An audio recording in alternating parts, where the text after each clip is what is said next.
It's fabulous to be here today with Todd Tran, who is the Senior Vice President of Teads Global.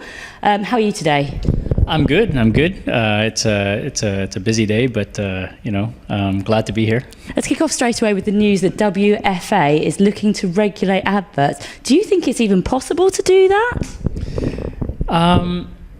I think that before we even talk about regulations, I think there's a bigger topic, that we have to discuss, which is how did we get here in the first place, where we now have to start talking about regulation of ads so that it becomes less annoying to consumers, so that they can stop ad blocking.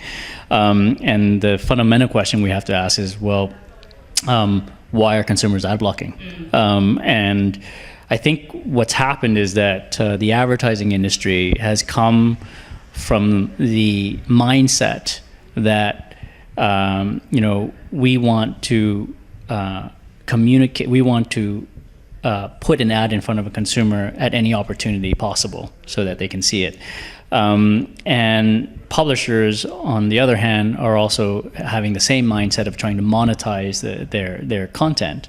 And what both sides haven't done is really try to understand the user experience and how consumers really react to it. And what's happening in the digital space, and increasingly also when we're talking about mobile devices, is that it becomes more personal, it becomes more interactive, the user becomes more in control. It's not like a passive TV watching experience. And when it is more personal and more interactive and more control to the consumer, they want to control the ad experience. And the problem is that we come from a mindset of kind of passive advertising experience where the user has no control.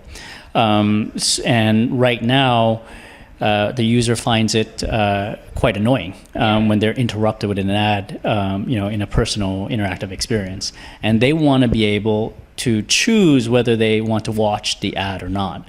And I think that's the ultimate decision that the industry has to make, is should we be giving control and choice to the consumer?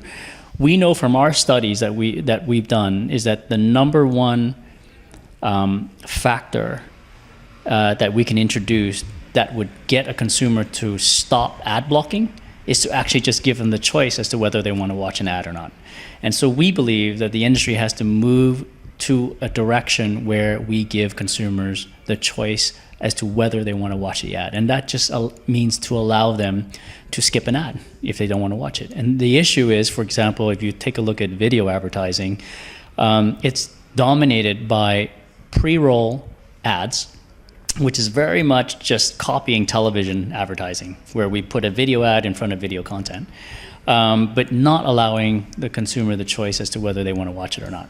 And this is why at Teads, we're a big believer in an opt-in approach to video advertising that allows the consumer to choose whether they want to watch it or not. Don't you think that if there was a watchdog, though, that was monitoring the content of the adverts, more people might be willing to watch them if they were meeting these guidelines? When we're talking about monitoring and regulating the content of an ad, what are we trying to achieve? Because what that doesn't do is it doesn't address the fundamental issue to the consumer, which is, do they have a choice as to whether they want to watch it or not? And that's not a regulation question. That's just a model that the industry has to put together. And I think that that's the critical issue.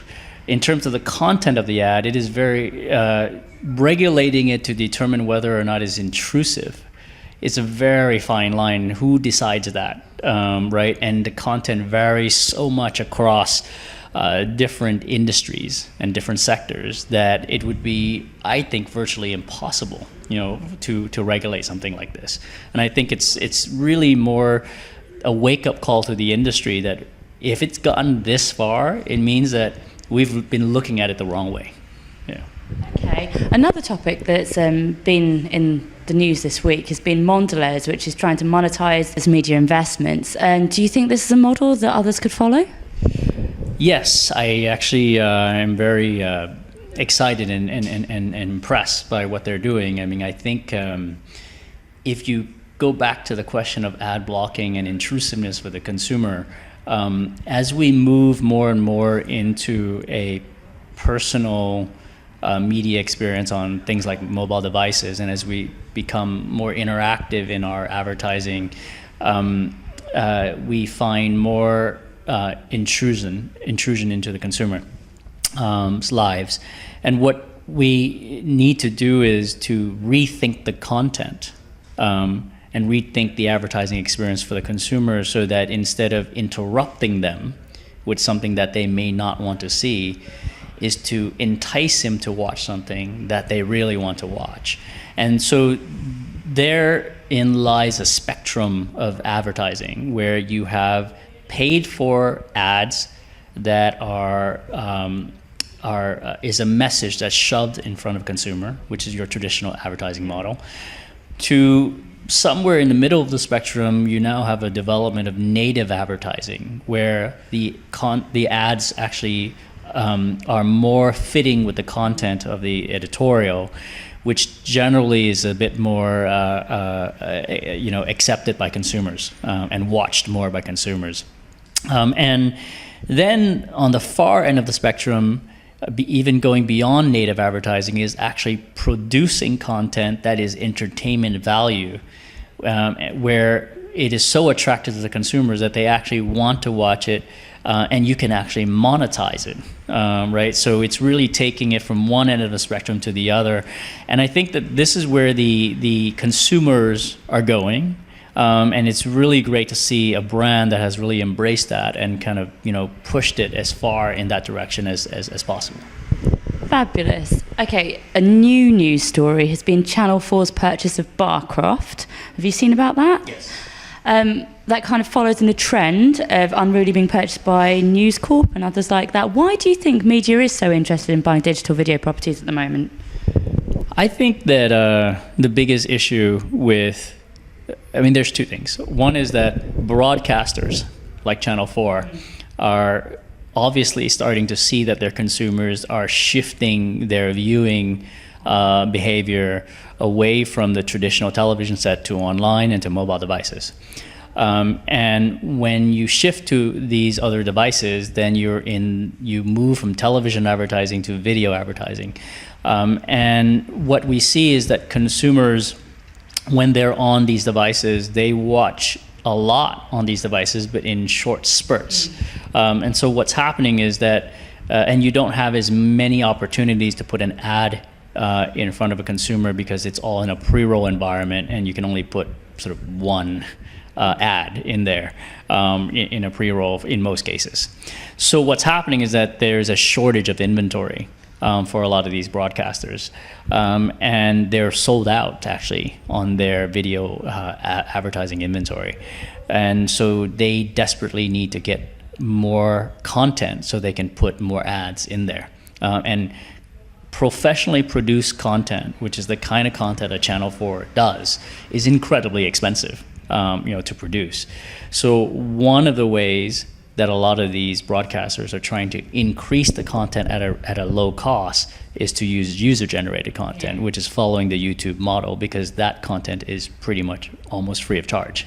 Now, the problem is that the advertisers don't love user-generated content, and they probably it's lower quality. It's a lot of brands, especially premium brands, don't want to be overly associated with this type of user-generated content, and so I think that going down the route of user-generated content is one option. It is going pretty much down the same model as YouTube, but I think there's another solution to this problem, which I think is actually a much bigger potential, for publishers to monetize more video.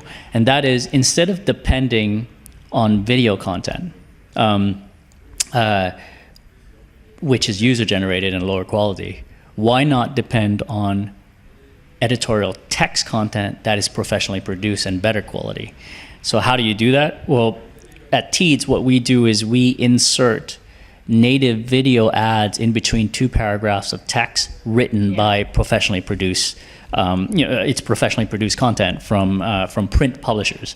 And if you think about the amount of available professionally produced text content online compared to professionally produced video content, it's probably 50 times as big is the text content. And if we really leverage all of that, I mean, we can increase the available quality premium inventory by 50x. A week or two ago, we came back from Rome, Festival of Media Rome, and we had a little chat with Airbnb. They're talking about, they're 10 years in now, and obviously they've kind of got to where they are basically off, without doing too much marketing, but now they're starting to have to do that. Why do you think it is that you kind of hit this mid, 10-year mark and you suddenly have to invest in marketing, and how do you think people should go about it? Well, I think there are very few situations where you find a solution, a product that is so compelling that it doesn't need marketing. Yeah. And I think Facebook and Airbnb and to an extent Uber are these companies that kind of, and Twitter, right, where they've stumbled on a product and a solution. And I shouldn't say stumble because there's some geniuses that have created this, but they have created something that people want to use, and you don't have to do any marketing, to get them to use it.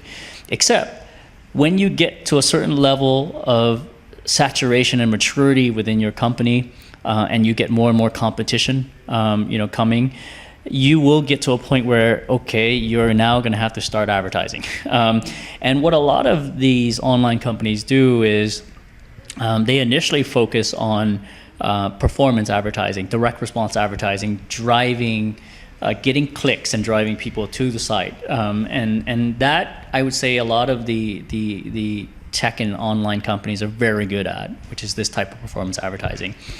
But then you get to a certain level of maturity in your company where you suddenly have to think about your brand, right? And Airbnb is a brand now, and so is Facebook and a lot of these companies. Then you move away from the social sort of marketing, and then you went into performance advertising, and then you're now moving away from that, and you're going into the sphere of brand advertising. This is where companies like Coca-Cola are experts at, and the big brands out in the market, and it's a different ball game. Yeah. And I think this is where Airbnb has to now kind of get their feet wet and start really trying to become experts there, and that's where they can learn from the traditional brands in doing that. Now, for a brand like Airbnb, the critical thing, in my opinion, is they need to be able to figure out a holistic marketing strategy that incorporates the social aspects with the performance advertising and now this brand advertising and building a brand part, which when you look at more traditional brands, they're very good at the brand part, but not so good at the performance advertising and not so good at the social part. So it's a bit of I think the world is... It's going the other way around, and the world is starting to blend a lot more, and those who really know how to blend it well and integrate it all well into one holistic marketing strategies, I think the ones that's going to have a long-term future. Brilliant. Well, thank you very much for chatting to us, and have a lovely weekend. Thank you.